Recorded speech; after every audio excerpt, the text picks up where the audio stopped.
Hi everyone, I'm John. I'm back again today to admit, first and foremost, that I am a dog person. And how could you not be with such a cute little dog like that? Her name's Layla. She's my pride and joy. I love her so much. She's my sweet little dog. And she is the inspiration behind this build of Tolsimir, Friend to Wolves. So today we're going to take a look at Tolsimir, Friend to Wolves, and we're going to break down just how to make a truly vicious, split tribal, half elf, half wolf commander deck. So a split tribal deck was actually pretty tough to brew. There's actually very few wolf creatures that we traditionally draw from our deck in hardcast. Our wolves mostly appear as tokens. So the main strategy of Tolsimir is to create big mana with our elves. We want to use that big mana to generate a whole bunch of wolf tokens. And then with all those wolves and elves, we can swing wide, we can pump them up with cards like Mirror Entity, Overwhelming Stampede, Azuri, Renegade Leader, and a few other things that we'll look into as we go along. So we're going to start with the cards that help us get to big mana quickly. What would any elf tribal deck be, really, without the archetypal elves, Llanowar Elves, Elvish Mystic, Wood Elves, Arbor Elf, Sylvan Ranger, Devoted Druid, and in this deck we're also including Gyre Sage and Beastcaller Savant. Gyre Sage? Gyre Sage? Gyre sounds better. So our second tier elves here in our mana base section are Marwyn the Nurturer, Priest of Titania, Elvish Archdruid, and Rishkar Pima Renegade. These last four elves enable us to use our creatures as mana, and to round out the list of cards that help us produce more mana than we should, Elvish Guidance, so essentially Priest of Titania's effect but attached to a land. Song of Freyalise also counts our creatures as mana. Cryptolith Rite allows us to tap our creatures for 1 mana of any color. Growing Rites of Itlamok is an enchantment that turns into a Gaia's Cradle, essentially, once we have 4 more creature cards. And Frontier Siege, which acts as redundancy for our fight mechanic, but also gives us 4 mana during our turns, 2 green mana during each of our main phases. So next we're going to look at our wolf pack. Here we have cards like Watch Wolf, which is just insane value for its mana cost. Mayor of Avabrook flips into a 3/3 werewolf that creates another wolf token at the beginning of each of your upkeeps. People will play around this card, or they'll play one more card than they should have on their turns just to see it flip back to the useless Mayor. We have Rensrun Packmaster in this deck. We're really here for the second effect, which is 2 and a green, put a 2/2 green wolf creature token onto the battlefield. Wolves you control have Death Touch. So this card just pulls a whole lot of weight in this deck. It allows us to make wolves, and if we have Tolsimir, Friend to Wolves out, any wolf that enters the battlefield fights and it has Death Touch. So it kind of creates more of a kill spell effect. And it's also a mana sink, which is very important in this deck because, like I said, we are generating big mana and we need places to put it. Being able to make 4, 5, 6, 10 wolves at once, and maybe 10 more the next turn, really just builds up very quickly. It's a great mana sink for this deck. Just an all-around incredibly useful card here. To continue with this idea of mana sinking, we have Wolfbriar Elemental. It has multi-kicker for 1 green mana. When Wolfbriar Elemental enters the battlefield, create a 2/2 green wolf creature token for each time it was kicked. It can swarm really quickly. Just a great mana sink for this deck as well. We have Nightpack Ambusher, Howl of the Nightpack, Kessig Cagebreakers. This is more of a finisher for this deck. Wolfear's Silverheart. So the fun thing about this with the fight mechanic that's attached to Tolsimir, Friend to Wolves, is that when Wolfear Silverheart enters the battlefield, it enters as an 8/8 if you stack its Soulbond trigger before the fight trigger. So this can be big removal for 5, but it also increases your board state and your offensive capabilities by pumping itself up to become an 8/8. And also adding +4/+4 to any other creature you control. And what would a bunch of wolves be without their master? Master of the Wild Hunt, Sword of Body and Mind. It's an artifact equipment for 3 generic mana. Equipped creature gets +2/+2 and has protection from green and from blue. Whenever equipped creature deals combat damage to a player, you may put a 2/2 green wolf creature token onto the battlefield, and that player puts the top 10 cards of his or her library into their graveyard. Costs 2 to equip. This card is very useful for more reasons than one. This is the only source of mill that we have in this deck, which is not a key strategy for what we're doing, but if someone's playing Approach of the Second Sun, for example, this gets rid of it. If they're having fun with their Sensei's Divining Top, you can kind of ruin their plans a little bit with this. It just gives us different ways to interact with our opponent's decks and their strategies. Next we have Garruk the Relentless. So he protects himself, he deals direct damage to a creature, which can be incredibly useful. You can deal it to your own creature if you want him to live as well. And when Garruk has 2 or fewer loyalty counters, he flips into Garruk the Veil Cursed.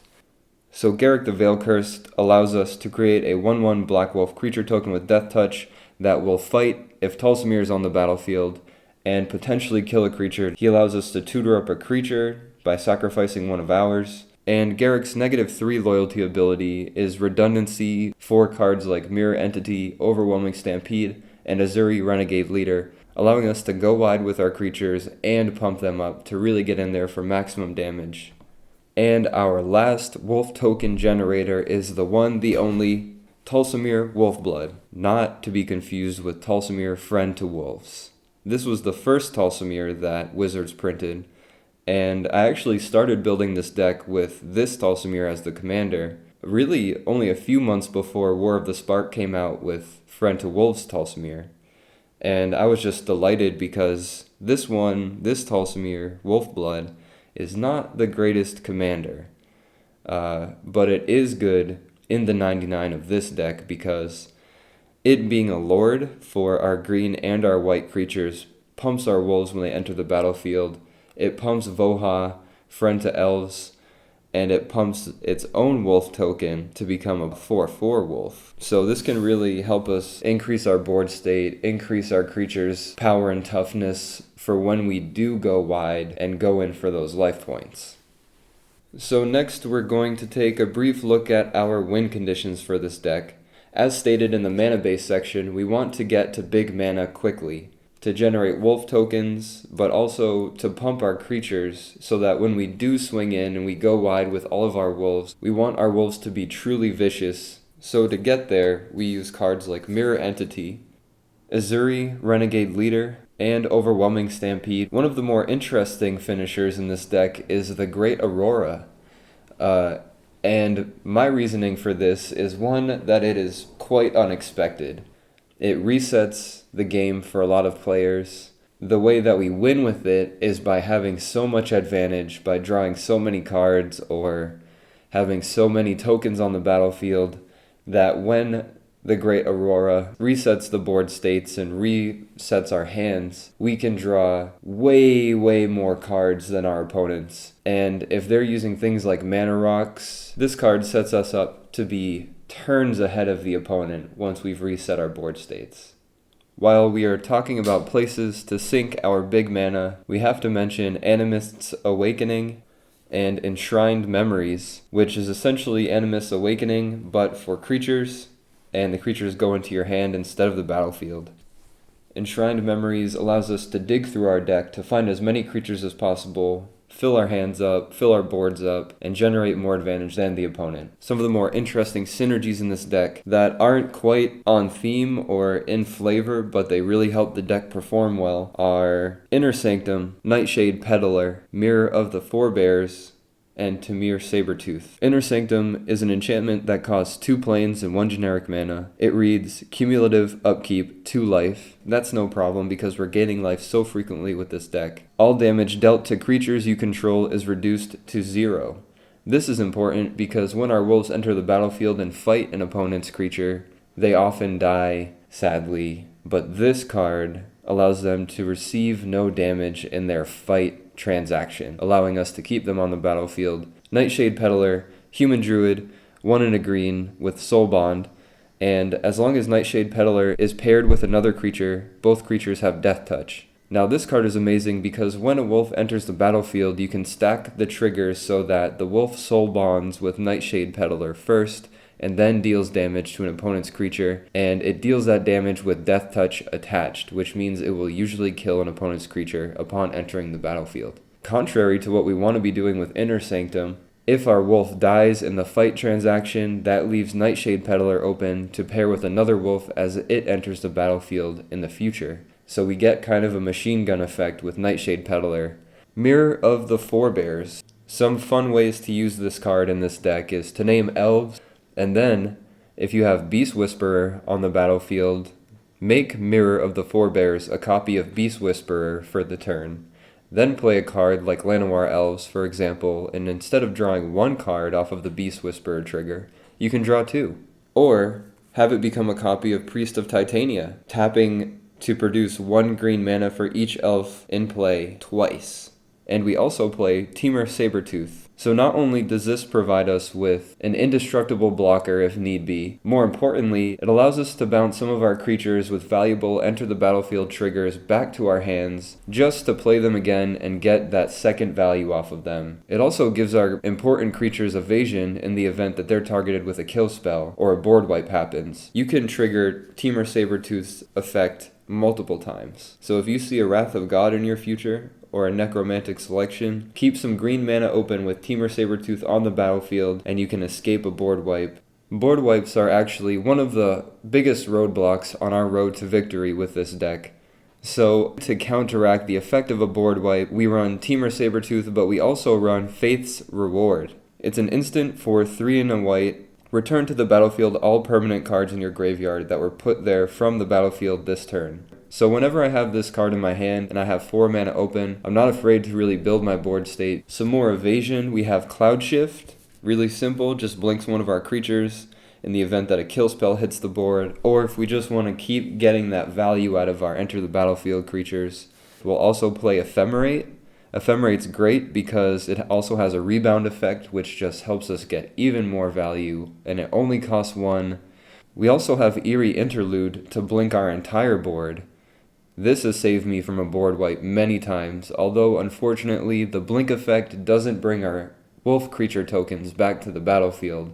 Once a token leaves the battlefield, it's gone forever. So that about wraps up this deck tech for Tolsimir, Friend to Wolves, one of my favorite commanders of all time, being a dog person.